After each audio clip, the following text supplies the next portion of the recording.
Tov, alors bonjour à tous et à toutes, chers adhérents de BHC. Deuxième cours, Bezrat Hashem, sur la Tfila, après que l'on a parlé longuement la semaine dernière des trois premiers mots de la Hamida, qui représentent en fait l'essentiel, ce qui s'appelle chez nos sages Matbea Abracha. Matbea Abracha, c'est l'effigie de la bénédiction, c'est le symbole de la bénédiction. Ce sont les mots que l'on utilise dans toutes les bénédictions, en fait, qui représentent l'essentiel de la Tfila.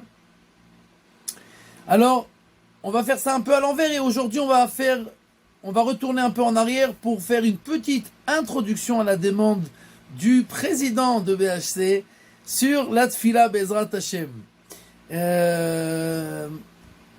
Alors, premièrement, d'un point de vue historique, la Tfila a été instaurée au début de la période du deuxième temple, c'est-à-dire il y a environ 2400 ans. Jusque-là, les gens priaient chacun pour soi et Dieu pour tous. Chacun priait avec son noussar, ses paroles à lui. Il n'y avait pas de texte, à part certaines petites choses qui étaient déjà acceptées dans le peuple, mais il n'y avait pas de prière instituée, écrite, avec tout le monde le même texte. Alors, Anshe Knesset Agdola, les sages de la grande assemblée qui étaient à l'époque de Ezra Sofer, quand ils sont revenus de l'exil, du premier exil, donc ils se sont assemblés dans cette grande assemblée de 120 sages, et dans cette assemblée il y avait aussi des prophètes, Chagai, Sraria et Malachi, et donc ils ont instauré la prière, ces 18 brachot, qui sont en fait le Shmona Esrei, la Hamida, la prière, et donc tout a été écrit en Ruach HaKodesh, et dans ces 18 prières, en fait, dans ces 18 bénédictions, que l'on va détailler dans quelques instants, alors en fait, nos sages nous disent que tout ce qui devrait être réparé jusqu'à la fin des temps a déjà été ancré dans les paroles, les courtes paroles de la prière. Maintenant, donc, bien qu'on aurait pu penser que dans chaque génération, dans chaque période, on devrait réitérer les paroles de la prière et les renouveler peut-être, les adapter peut-être, non, en prophétie, les paroles de la prière ont été adaptées pour chaque jour jusqu'à la fin des temps. Et chaque personne peut trouver jusqu'à la fin d'un temps, et d'un point de vue général, et d'un point de vue particulier pour lui-même, ce qu'il a besoin dans la prière. Maintenant, si vous comptez les brachot de la Hamida, vous allez voir qu'il y en a 19, pas 18. Et en fait, après le Khurban Habayit, après la destruction du deuxième temple, c'est-à-dire à peu près 400 ans après que la Tfila a été instaurée, peut-être 350 ans après que la Tfila a été instaurée, alors on a rajouté, à cause de ceux qui étaient des mécréants qui essayaient d'annuler les paroles de nos sages, la Malchinim et la Minim Alti Tikva, pour les impies et les renégats, qu'il n'y ait pas d'espoir, c'est la 19e bénédiction, et cette bénédiction donc a été instaurée plus tard, donc puisqu'elle n'était pas à l'origine de la prière, donc le nom originel de Shmona Esrei, des 18 bénédictions, est resté, bien qu'aujourd'hui nous prions 19 bénédictions. Ça, c'est pour les bénédictions, et ce qui est à la fin de la prière, après qu'on dit Iyul Ratzon, le dernier Iyul Ratzon, ça a été instauré encore plus tard, ça a été instauré bien après le Khurban Habayit. Le Khurban Habayit, c'était environ il y a un peu moins de 1000 ans, la destruction du temple, et à la période des Amoraïm, c'est-à-dire à la période de la Gemara, il y a environ 1700 ans, 1700 ans, 1800 ans, alors la dernière partie de la Hamida, Elohai Netzor, Neshoni Mera, etc., ce qu'on dit après le premier Iyul Ratzon, ça a été instauré plus tard par les Amoraïm, par les Chachamim qui ont écrit la Gemara. cette fila-là, en fait, elle unit tout le peuple juif qui se tourne, quand on prie, tous vers l'endroit, en fait, où, symboliquement, la Shrina se trouve, c'est-à-dire au Kodesh HaKodashim, dans le Saint des Saints, à Jérusalem. Donc quelqu'un qui est à Paris, il se tourne vers l'Est, d'accord? Et ceux qui sont au nord, ils se tournent vers le sud. Nous, on est au nord de Jérusalem, on se tourne vers le sud pour se diriger vers Jérusalem. Celui qui est à Jérusalem, il se dirige, il se met face à face avec le Harabaït. Celui qui est au Harabaït se met face à face avec le Kodesh HaKodashim, etc. Veitpalelu elecha derech ha'ir. Donc tout le monde prie par la ville que Dieu a choisi, Jérusalem, et à Jérusalem, tout le monde prie vers le Saint des Saints, et en fait, à la fin, tout le monde prie vers la même direction, et donc le peuple est entièrement uni dans cette prière, et quand on se dirige en fait vers le Saint des Saints, on est un peu comme le Kohen Gadol qui rentrait à Yom Kippour dans le Saint des Saints pour faire l'encens, et le Shulchan Aruch, dans le chapitre 98, si je ne m'abuse, 98 de Orach Chaim, nous dit que les Chassidim Arishonim, quand ils priaient, alors ils rentraient en transe, ils étaient tellement concentrés dans ce qu'ils disaient et dans la compréhension des bénédictions et dans le fait de parler directement avec Akadosh Baruch Hu. Il y a écrit dans Shulchan Aruch que presque comme si leur âme se détachait de leur corps et ils arrivaient pratiquement au degré de prophétie chaque prière. Et donc en fait, on comprend de là à quel point on a un mérite extraordinaire d'avoir la possibilité de parler avec Akadosh Baruch Hu, d'être en contact direct avec Akadosh Baruch Hu. On raconte que, je ne sais pas si on a raconté cette histoire une fois Poutine était en voyage. Il passait de pays en pays. Il arrive aux États-Unis et il rentre chez le président qui était à l'époque et il voit sur le bureau un téléphone en or. Alors il lui dit: c'est quoi ça? Il dit: ça, c'est un téléphone pour parler avec Dieu. Parler avec Dieu? Je peux utiliser? Il dit: il n'y a pas de problème. Il utilise le téléphone, il parle avec Dieu 3 minutes et il demande: bon, combien ça coûte? Il dit: $100,000. 100 000 $, écoute, c'est cher, mais bon, ça vaut le coup, hein. T'as des bons tuyaux, etc. Dieu, il connaît tout. C'est pas mal, ça vaut le coup. Il sort un chéquier, il fait 100 000 $, ok. Il continue son voyage, il arrive chez Bibi Netanyahu à Jérusalem, il rentre dans le bureau et il voit le même téléphone en or. Il dit: c'est pour parler avec Dieu, ça? Alors il dit: oui. Il dit: je peux utiliser? J'ai quelques questions très urgentes. Il dit: il n'y a pas de problème. Alors, il utilise le téléphone et il parle pendant 2 heures. Après qu'il termine, il dit: vraiment, je suis désolé d'avoir allongé, mais j'avais vraiment besoin. Il sort un chéquier énorme parce qu'il se prépare à faire quelques millions de dollars. Et il demande: alors, combien je vous dois pour cette communication? Et Bibi qui lui dit: un demi-shekel. Il dit: mais c'est pas possible. J'ai parlé 3 minutes aux États-Unis, on m'a donné 100 000 $. Là, j'ai parlé 2 heures, un demi-shekel. Il dit: bah oui, là, c'est une communication locale. Donc, il n'y a pas besoin de... c'est pas cher, c'est local. Donc, en fait, quand on passe par la ville que Dieu a choisie pour prier, ces communications locales, on est en ligne directe avec Akadosh Baruch Hu. Et donc, comme nous dit le Shulchan Aruch, les Chassidim arrivaient presque à un état de prophétie où leur âme se détachait complètement de leur corps.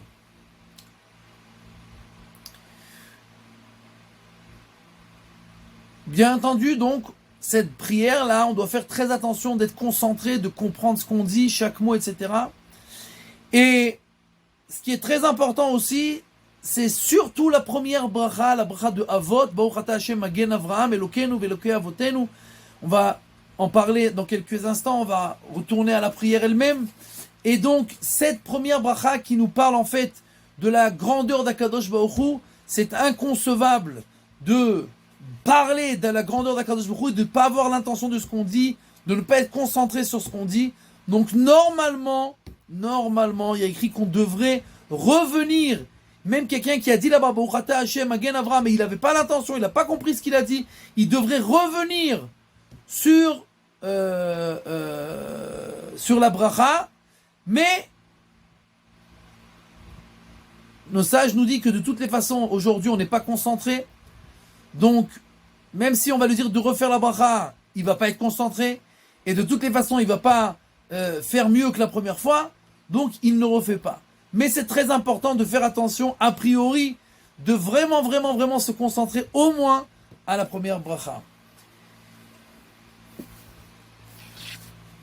Donc, pour la même raison que l'on doit être tellement concentré pendant la prière, puisqu'on est en pleine interview, on est en pleine rencontre avec le Saint béni soit-il, avec Akadosh Baruch Hu, le roi des rois. Alors, de la même manière, on doit avoir une place fixe à la prière. Quand on parle d'une place fixe à la prière, on parle pas de toute la prière obligatoirement, on parle essentiellement de la Hamida. Puisque, encore une fois, la rencontre avec Akadosh Baruch Hu, c'est la Hamida. Et donc, la Gemara nous dit que quelqu'un qui n'est pas à sa place pendant la prière, même quand quelqu'un il prie chez lui à la maison, il doit avoir une place fixe à la maison où il prie. Quand il prie une synagogue vendredi soir et une autre synagogue samedi matin, chaque synagogue, il doit avoir l'endroit fixe où il prie à chaque fois. Et pourquoi? Alors, deux explications. Il y a écrit dans la Gemara que quand quelqu'un n'est pas à sa place, et quand on dit sa place, on parle des 2 mètres qui sont autour, c'est vraiment à l'endroit où il a l'habitude de prier. Alors, Akadosh Baruch Hu, il dit, Madua bati ve'en ish karati ve'en none. Je suis venu, il n'y avait personne. Et moi, on avait fixé un rendez-vous. Je suis venu au rendez-vous, il n'y avait personne. Et bien entendu, ça veut dire quoi, il n'y avait personne? Tu regardes 2 mètres à côté, il est là-bas. Je veux dire, tu l'as pas vu? Ça veut dire quoi, il n'y avait personne? Alors, la première explication, c'est que quand on change de place à chaque fois, l'homme, il est déconcentré très vite. Tout ce qui est autour de lui, il regarde, il cherche, il essaie de comprendre, de voir, etc. Donc, à chaque fois qu'il y a un autre endroit, sa concentration, elle baisse.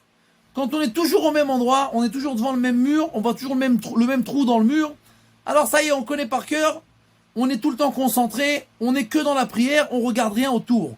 C'est pour ça que aussi, c'est bien si quelqu'un y peut, toujours de prier devant un mur. Tu regardes rien, t'as rien en face de toi, t'as pas de personne qui bouge, t'as pas d'image, t'as rien. D'accord? Donc ça c'est le mieux, mais même si c'est pas le cas, alors on doit avoir une place fixe où on voit toujours la même chose pour être concentré. Ça c'est un. Deuxième explication, Rabbi Shalom Messa s'explique que malheureusement aujourd'hui, surtout aujourd'hui, même à l'époque, mais surtout aujourd'hui, les gens sont tellement occupés que c'est très rare que quand il prie, il ait vraiment la tête dans la prière. C'est-à-dire que il fait Hashem Sfatay Tiftar Ofiagiti la Terra, il commence la Hamida, et direct, il commence il décolle. Il arrive aux États-Unis, il arrive au Népal, il arrive à Katmandou, à Honolulu, je ne sais pas où il arrive à son bureau, il commence à réfléchir ce qu'il doit faire, il arrive à la cuisine pour savoir ce qu'il va cuisiner, etc., etc. Sa tête, elle est partout, sauf dans la prière. Donc, en fait, puisque quand on parle avec Dieu, c'est pas notre corps qui parle, c'est notre âme. Donc si mon corps il est là, mais mon âme elle n'est pas là, elle est en train de voyager. Alors Dieu il dit, moi je suis venu, mais il y avait personne. Ben parce que pourquoi? Parce que moi je parle, mais il y a personne qui me répond. Tu dis peut-être des mots, mais ton corps, je m'en fous. Moi j'ai besoin que ton âme elle soit là-bas. Donc si ta tête elle est autre part, ça sert à rien. Donc Rabbi Shalom il dit c'est ça. Qu'un homme doit likboa makom litfilato. Tu dois fixer un endroit dans ta tfila, t'es à la prière, sois à la prière. Que ta tête soit pas autre part. Que ton corps et ton âme soient fixés dans la prière. Pas seulement ton corps, mais aussi ta pensée.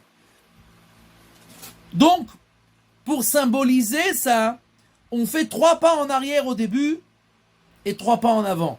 3 pas en arrière, c'est le symbole que on se déconnecte de ce monde-là. Je sors de ce monde-là, et alors, 3 pas en avant, je me rapproche d'Akadosh, je rentre dans le monde d'Akadosh Baruch Hu. Pourquoi 3 pas et pas 1? Tout simplement parce que comme Moshe Rabbeinu, quand il s'est approché de la Shrina, il a passé 3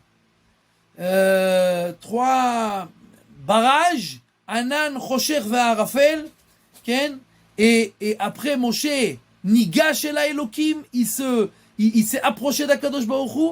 Donc comme pour briser ces trois étapes, nous aussi on fait ces trois pas, mais en fait on se déconnecte de ce monde-là, on rentre dans le monde d'Akadosh Baruch Hu, et en fait il n'y a que moi et Akadosh Baruch Hu. C'est pour ça que en tout cas les hommes qui prient le matin avec le talit, alors c'est très important de mettre le talit sur la tête pour que, normalement on doit mettre le talit sur la tête pendant toute la prière, il y a écrit dans le Shulchan Aruch Siman Chet, mais que au moins, si on ne met pas pendant toute la prière, alors au moins pendant la Hamida, qu'il n'y a rien, je regarde rien autour, il n'y a que moi et le Sidour, il n'y a que moi et Akadosh Baruch Hu, et c'est la manière de laquelle on doit prier. Alors voilà pour la petite introduction. De là, on passe à la compréhension générale de la prière. Alors, d'abord, regardons... On peut poser une question grave, question simple. Si l'objectif de la tfila, c'est la kavana, est-ce qu'on n'aurait pas pu imaginer une prière assis où on est plus concentré? Quand on est debout, on peut se pencher, on peut se perdre l'équilibre. Alors, quelques chapitres avant, le Shulchan Aruch nous dit que, effectivement, si quelqu'un, il a du mal, c'est-à-dire qu'il est dans un endroit où il bouge, etc., dans un avion, il parle pas de l'avion, mais il parle dans un bateau, etc., où il va être pas concentré s'il est debout, alors il vaut mieux qu'il prie assis. Mais ça, s'il n'a pas le choix. Parce que, normalement, quand on prie debout, on est plus concentré. Pourquoi on est plus concentré?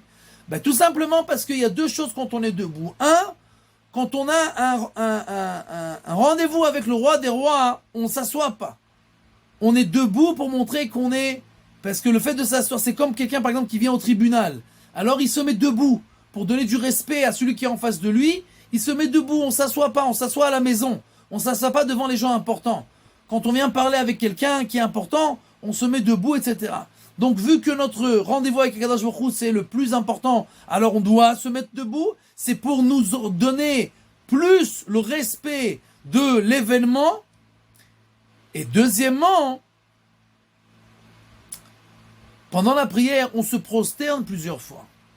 Et le fait de se prosterner, c'est le fait de s'annuler devant Akadosh Baruch Hu. C'est-à-dire comme un esclave qui se prosterne devant son maître, alors nous on se prosterne devant Akadosh Baruch Hu, et bien si on est assis, bien entendu, on ne peut pas faire ça. Et quand on est debout, en fait, on a la possibilité d'abord, de se dandiner, ce qui est plus difficile quand on est assis, et il y a écrit dans le Shulchan Aruch que c'est bien de se dandiner, parce que ça amène la kavana, ça nous réveille. C'est pas que je suis comme ça, je réfléchis à rien. Alors on bouge pour les horaires ta kavana. Et pas seulement ça. Il y a écrit aussi que kol atzmotai tomarna Hashem michamocha, que tout mon être vit la prière. Tout mon être dit les paroles de la prière. Donc je bouge complètement tout mon corps. Et ça, encore une fois, si on est assis, c'est plus difficile. Donc pour toutes ces raisons-là, on doit prier debout. Et c'est comme ça que la prière a été instituée. C'est pour ça aussi qu'elle s'appelle Tfilat Ha'amida. C'est la prière où on est debout. D'accord? Encore une fois, comme c'est la plus importante, c'est comme quelqu'un, jusqu'à présent, était en train de dire toutes sortes de choses. Le roi arrive, tu te lèves. Tu te lèves pour le recevoir. Et c'est comme ça qu'on fait la Hamida.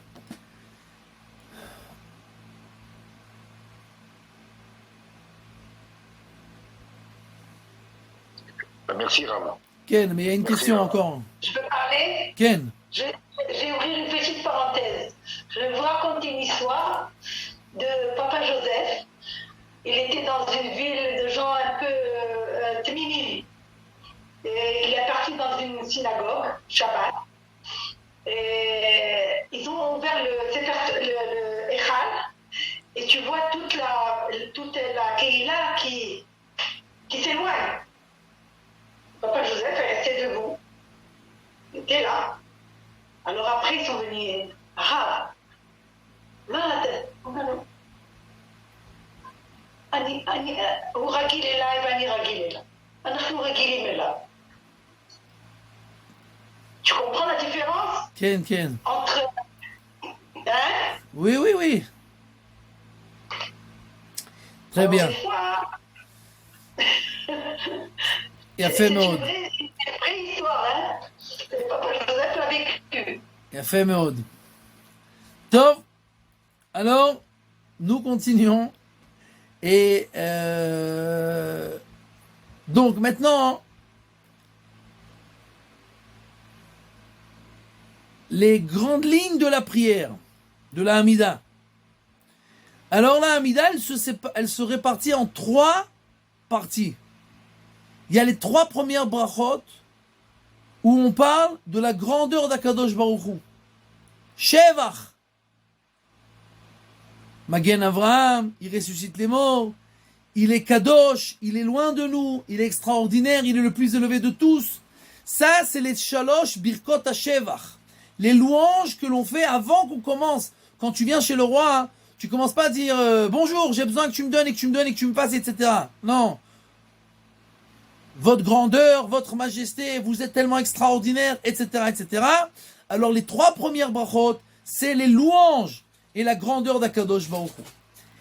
Après, les brachot du milieu, c'est toutes les demandes qu'on demande. On demande d'abord, bien entendu, l'intelligence pour pouvoir comprendre ce qu'on doit faire, etc., de ne pas tomber dans les puits que nous creuse le Yetzer Hara, de faire tchouva, etc., etc., de la parnassa, le travail, la santé, etc., etc., tout ce qu'on a besoin dans ce monde-là. Et à la fin, les 3 dernières brachot, c'est Birkot HaOda'a. On dit merci à Kadosh Baruch Hu, comme quand on a demandé au roi, après qu'on l'a loué et qu'on lui a demandé, alors on dit merci, on ne sait pas comment te remercier, c'est extraordinaire, tout ce que vous faites pour nous, etc. Donc, de la même manière, nous aussi, quand on termine notre prière, on va en disant merci à Akadosh Baruch Hu, et ça, ce sont les 3 dernières bénédictions de la prière. Récapitulons les 3 premières et les 3 dernières. Les 3 premières, c'est les louanges, les 13 au milieu, c'est les demandes, et les 3 à la fin, c'est les remerciements. Ça, c'est les grandes lignes de la prière.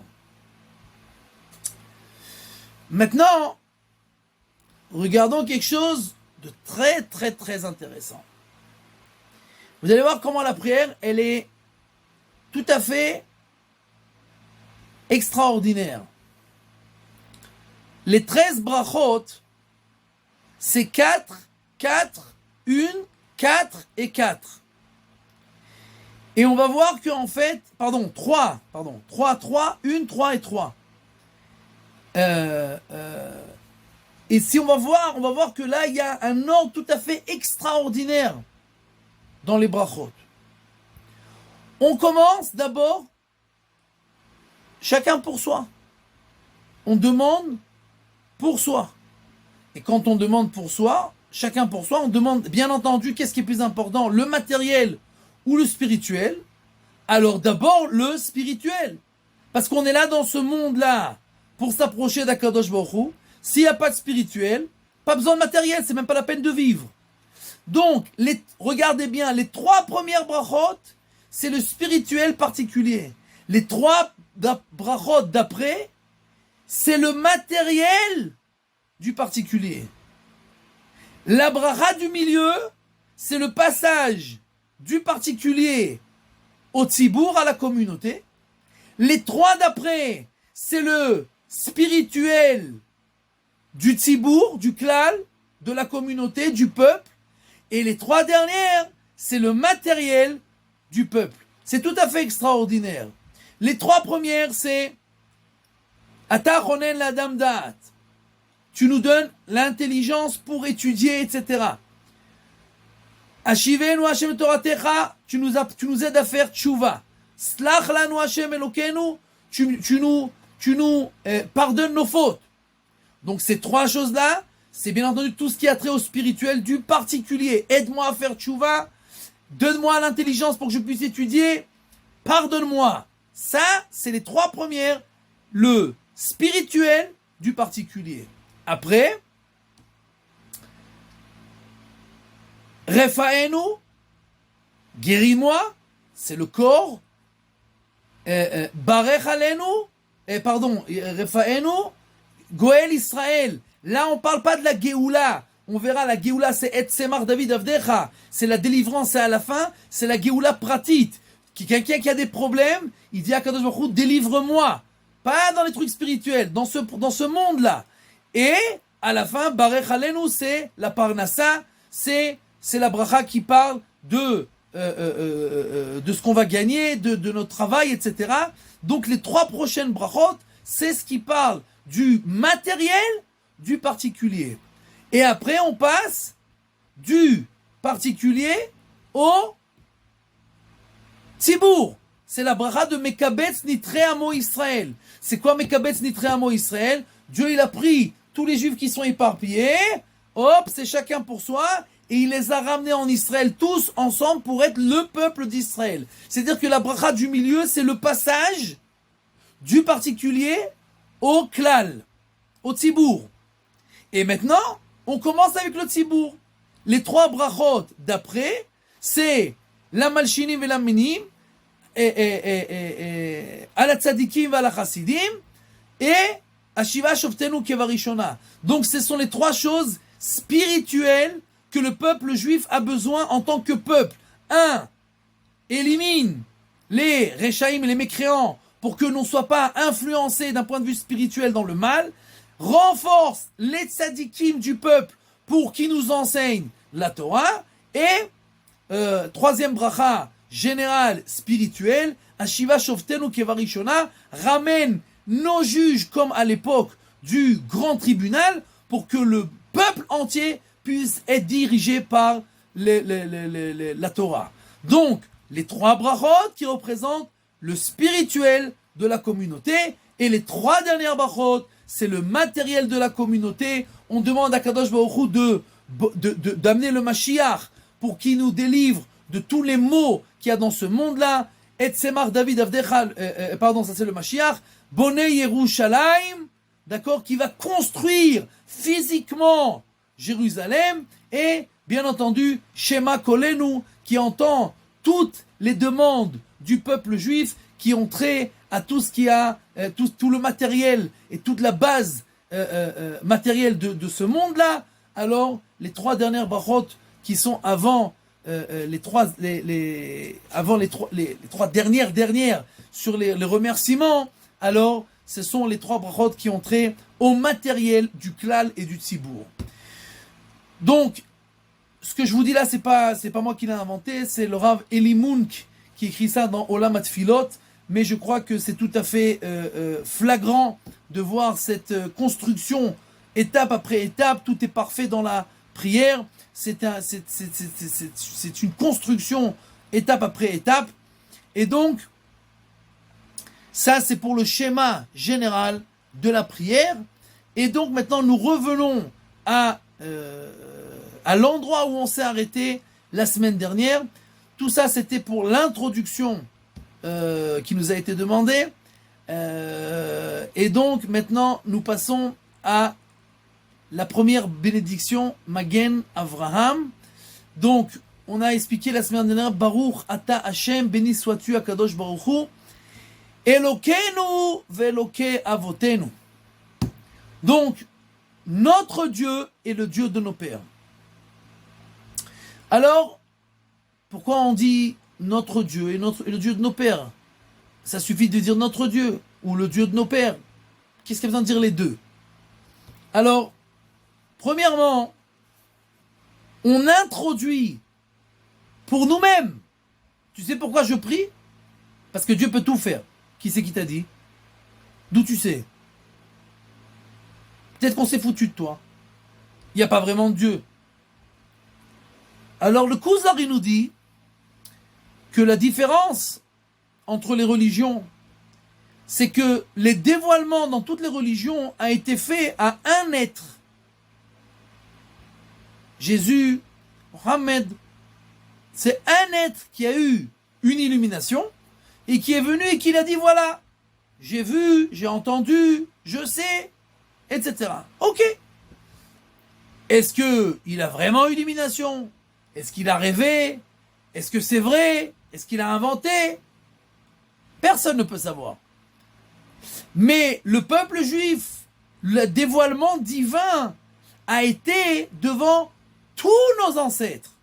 Au mont Sinaï, Dieu s'est dévoilé au peuple juif entier. Or, on a une règle qu'un père ne donne pas des mensonges à son fils. Et surtout si ces mensonges, ils vont lui demander énormément d'efforts. C'est-à-dire, pour prohiber quelque chose qui ne demande aucun effort, il n'y a pas de problème. Je peux dire, je vais inventer une religion, et voilà, dans cette religion, il n'y a rien à faire, il faut juste applaudir, manger une dinde, et c'est tout. Ça suffit, c'est bon. Ok? Alors, il n'y a pas de problème, tout le monde peut être religieux, puisqu'en fait, on ne te demande rien. Et ton père, il peut même te demander ça, tu vas l'accepter facilement. Mais qui c'est le dingue qui va aller accepter une religion où on te demande tellement? La Torah nous demande du matin au soir 613 mitzvot de la Torah, des millions de halachot, des rabbanan, de l'instant où tu te lèves jusqu'à l'instant où tu vas dormir. Chaque seconde, il y a des halachot qui te disent comment tu dois te comporter, qu'est-ce que tu dois faire, qu'est-ce qui est permis, qu'est-ce qui est interdit. Qui c'est qui le fou qui va aller donner ça à son fils si véritablement il ne l'a pas vu de ses propres yeux et il est sûr à millions de pourcents que c'est véritablement passé. Et qui c'est le fils qui est suffisamment dingue pour accepter ça s'il ne croit pas son père. Donc, vu que tous les juifs, dans tous les endroits du monde, après 2000 ans qui se sont recollés, les juifs qui étaient au Yémen, déconnectés du peuple juif pendant 2000 ans, les juifs de Ashkenaz, les juifs dans tous les pays arabes, etc. Après 2000 ans, tout le monde se regroupe, tout le monde a la même Torah, tout le monde a les mêmes halachot, même les Éthiopiens qui étaient complètement détachés, la même Torah, comme ils n'avaient pas la Torah chez Béal Pé, donc il y avait des différences, mais parce qu'eux, ils ont été en exil avant la Torah orale. Mais tous ceux qui étaient à l'époque de la Torah orale et qui ont pris ça avec eux, cette Torah orale qui a été donnée au Mont Sinaï, qui a été oubliée après, qui ont été réécrites à l'époque de Rabbi Yehuda Hanassi, donc tout le monde a la même Torah, tout le monde a les mêmes halachot, les mêmes fêtes, les mêmes coutumes, etc., etc. Et donc, le fait même que je prie, que j'ouvre la bouche pour te demander à toi, parce que tu es Elokeinu, Veloke Avotenu. Parce que tu es le Dieu de nos pères. Et parce que tu t'es dévoilé à tous nos pères.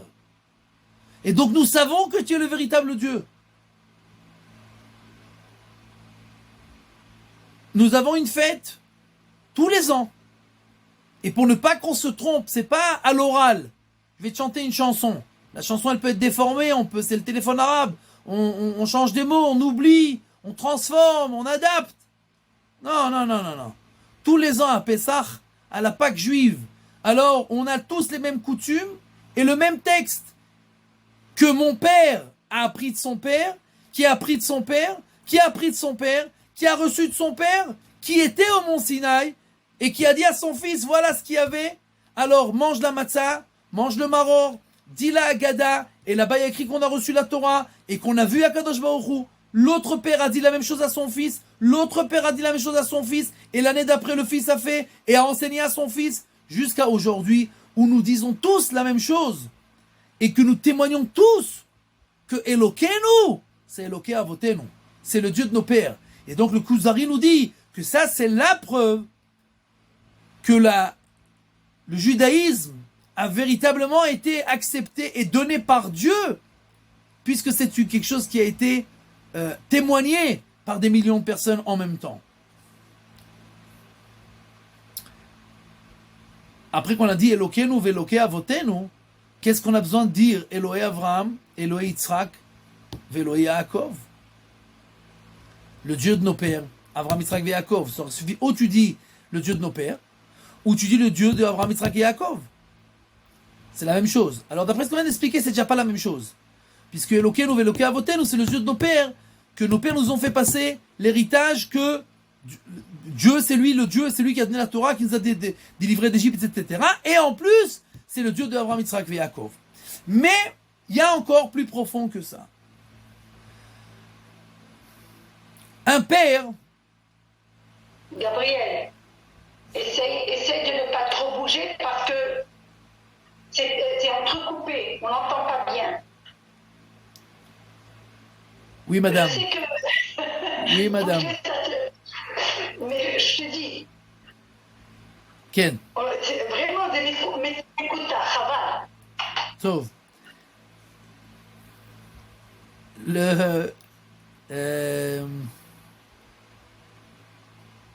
Où on était? Ken.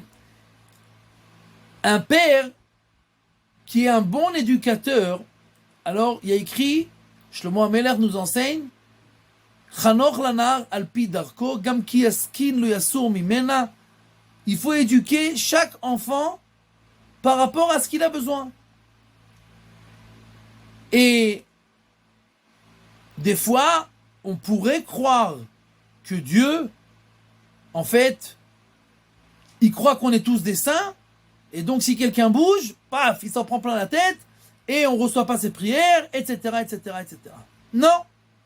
Le Dieu, c'était pas seulement le Dieu de nos pères en général, le Dieu de tous nos pères en même temps. C'était le Dieu de Abraham, qui n'était pas, entre guillemets, le même Dieu que le Dieu de Yitzhak, qui n'était pas, entre guillemets, le même Dieu que le Dieu de Yaakov.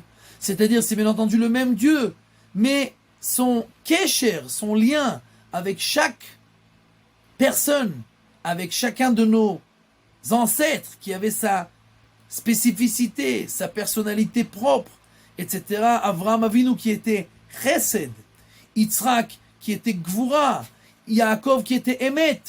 Et donc chacun avec sa spécificité, et Dieu était son propre Dieu. C'est-à-dire que son lien avec lui était unique. Et donc quand moi je prie, je dois savoir que Dieu c'est comme mon père, mais comme si j'étais fils unique. Il y a des millions de juifs qui prient, il y a des millions de non-juifs qui prient, et on prie tous le même Dieu, et chacun, juif ou non-juif, on a le même Dieu, et il est avec chacun avec un lien particulier. Et il comprend, et il sait exactement ce que chacun a besoin, et c'est quoi le langage entre guillemets avec chacun, comment il doit parler, etc., etc., etc. Mais à la fin, on termine la bracha.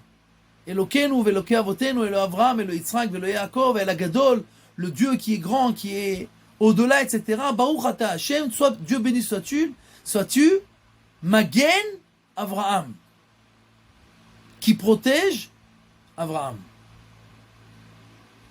Et donc il nous protège nous aussi, puisqu'il a protégé notre premier ancêtre. Mais, pourquoi on parle d'Abraham? Tout simplement parce que le premier qui a connu Akadosh Baruch Hu, c'était Avraham Avinu. Maintenant, Avraham Avinu, il y a écrit dans le Midrash qu'il a connu Akadosh Baruch Hu à l'âge de 48 ans. Pas comme ce qu'elle nous a appris la Ganenet, que c'était à 3 ans. Mais en fait, c'est pas véritablement tout à fait inexact. Parce qu'il y a des endroits où il y a écrit que c'était 3 ans, il y a des endroits où il y a écrit 40 ans, 48 ans. Quoi qu'il en soit, il y a écrit que à l'âge de 3 ans, il a commencé les chotettes. Il a commencé à réfléchir. Et en fait, sa connaissance parfaite de l'Éternel n'est arrivée que plus tard.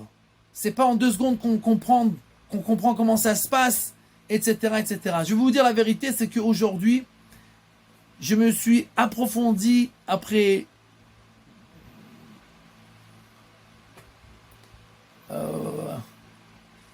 26 ans, 27 ans que je n'avais pas étudié ça. J'ai revu la mitose et la méiose. Ceux qui ne savent pas, je vais dire en 2 mots. D'accord, c'est comment les cellules se reproduisent. D'accord? Alors c'est très compliqué, mais c'est tout à fait... C'est pas extraordinaire, c'est un mot tout à fait inadéquat. C'est tout à fait incroyable, impensable, inimaginable, indescriptible. Ce qui se passe dans les parties les plus infimes de l'homme. De croire que ça s'est fait tout seul, il faut être complètement dingue. C'est pas dingue, même dingue, c'est un petit mot compliqué. C'est pas possible, d'accord? Tout est tellement parfait. Tout est tellement compliqué, mais compliqué à des niveaux qui sont impensables. Impensables. Et dans des particules qui bougent et qui sont en harmonie parfaite et qui savent exactement quand et comment et qui séparent les chromosomes en deux et qui... C'est tout à fait extraordinaire. À 3 ans déjà, c'est ce que nos sages nous disent. À 3 ans. C'est quoi 3 ans? 3 ans, c'est on commence à avoir de l'intelligence. On commence le minimum. À 3 ans, il y a Abraham Avinu, il savait. Qu'est-ce qu'il savait? Le minimum. Que s'il y a un ordre, il y a quelqu'un qui a fait cet ordre-là. S'il y a une création, il y a un créateur. S'il y a une harmonie, il y a quelqu'un qui a fait ça. Rien, personne ne va voir un bâtiment et va dire, il s'est fait tout seul. Il faut te faire interner. Un bâtiment. Mais un bâtiment, c'est pas 1 milliard. Ton ongle, il est 1 milliard de fois plus complexe qu'un bâtiment. Entier. Une cellule, c'est comme... Le cerveau fait 1000 milliards de calculs par seconde. 1000 milliards de calculs par seconde. C'est-à-dire quelques millions de fois plus vite que le plus grand des ordinateurs. Quelques millions de fois plus vite. 1000 milliards de calculs par seconde. Alors, quelqu'un qui a 3 ans déjà, c'est ce que nous dit nos sages. Il y a Abraham Avinu à 3 ans, il a ouvert les yeux, il a dit, il y a un Dieu. C'est clair qu'il y a une création. Ça ne s'est pas fait tout seul, ça. Et après, pendant des années, il a cherché, il a approfondi, etc. À l'âge de 40 ans ou 48 ans, c'était ancré en lui la compréhension la plus parfaite.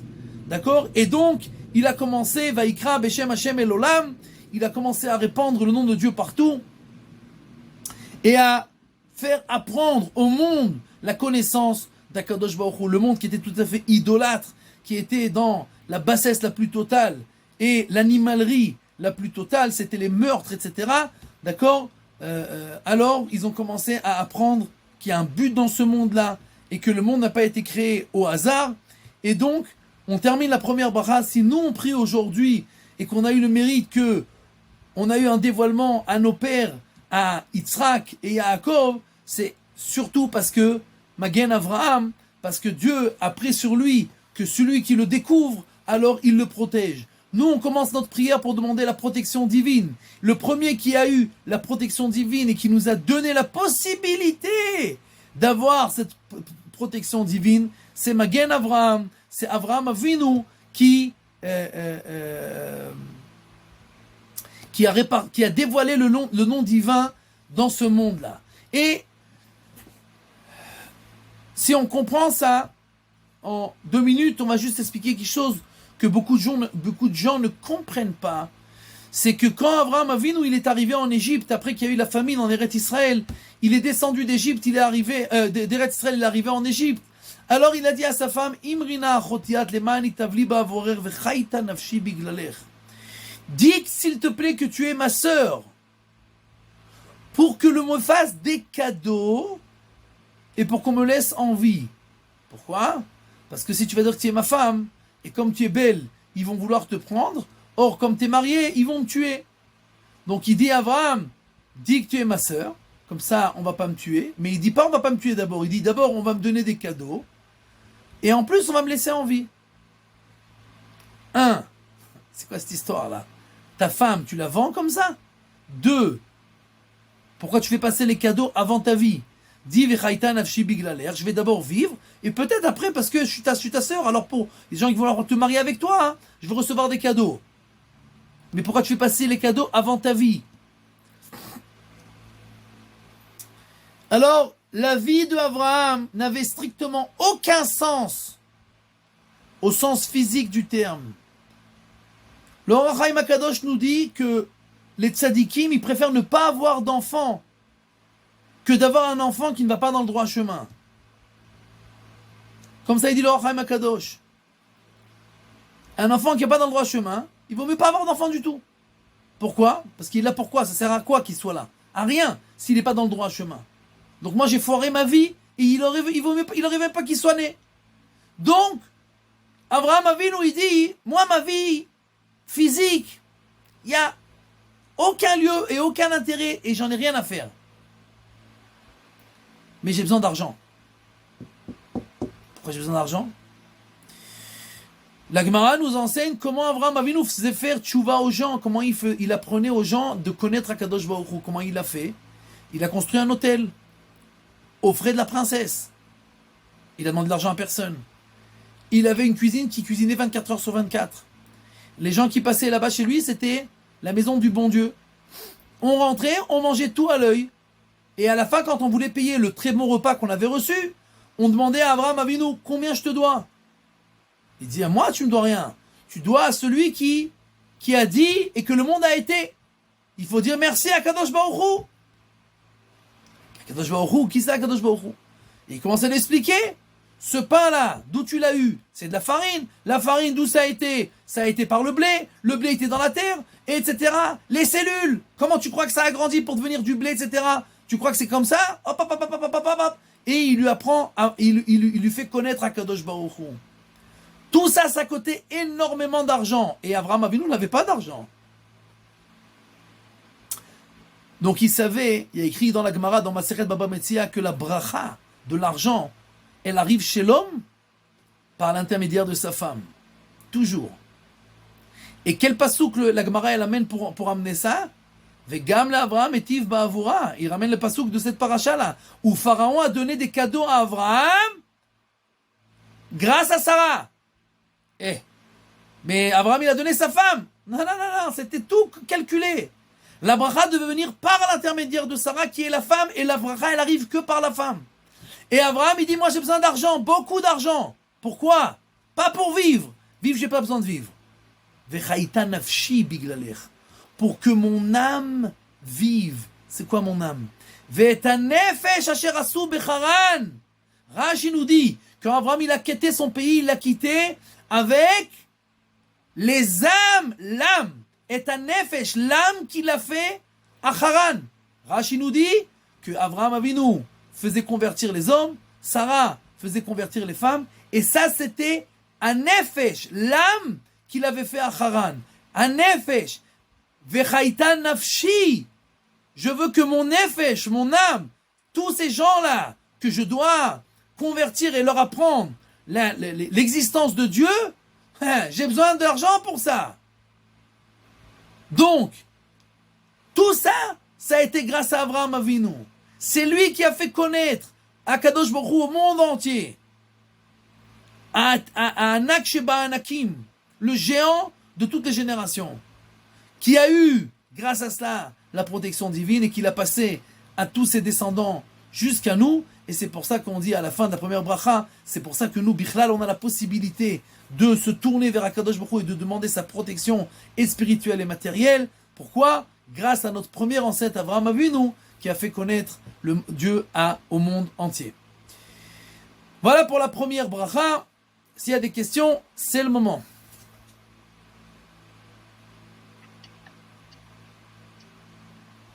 Gabriel, chérie, je réitère, c'est très désagréable, on t'entend très mal, c'est entrecoupé. Il faut que tu essayes d'améliorer le zoom, tu peux pas? J'ai rien à faire pour ça. Non? Non. C'est dommage. Parce que très souvent, il y a des mots qu'on n'entend pas. Alors, au revoir à tous et Shavuot Tov et Bsorot Tovot. Tout le monde t'entend mal.